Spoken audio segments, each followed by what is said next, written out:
It's one of those flights that is so small that literally standard size carry-ons weren't allowed on the aircraft. And then she eventually looks over to me and says, can you move over?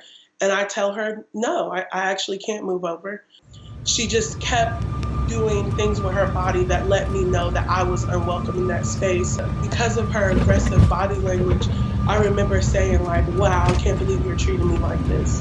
When I was deplaning, this is when I first saw her say to one of the flight attendants, who at first, the first person she complained to was like a black male flight attendant, that I had harassed her and I did not.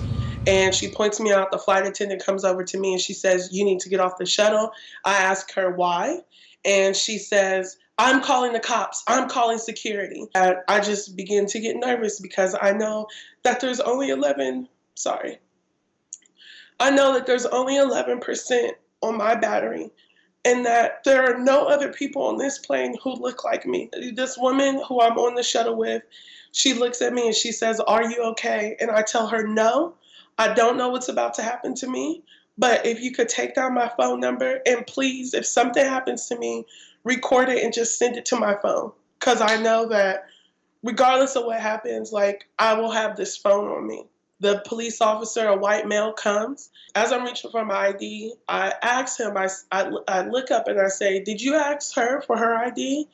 And he goes, no, I don't need your abuse. And I'm like, all right, so this is who I'm dealing with, because my arm touched this woman on this flight. And I reach in my bag and I hand him my ID and he snatches it out of my hand. And I see behind it that there's a group of tarmac workers, and they're all people of color. And I just make eye contact with them so that they know that I'm not a threat and that I am doing everything this person is asking me to do. Corporations like American Airlines are clearly being led by their greed of stuffing passengers onto planes, okay? And because of that, mixed in with the climate that we're in this country, mixed in with the biases that people have around black folks, around fat black folks, around fat people in general, that they are allowed to use that bias to then make it seem as though that they have some entitlement to space. And I think that we need to have a real conversation that encourages white people to stop calling the cops on black folks for mundane reasons.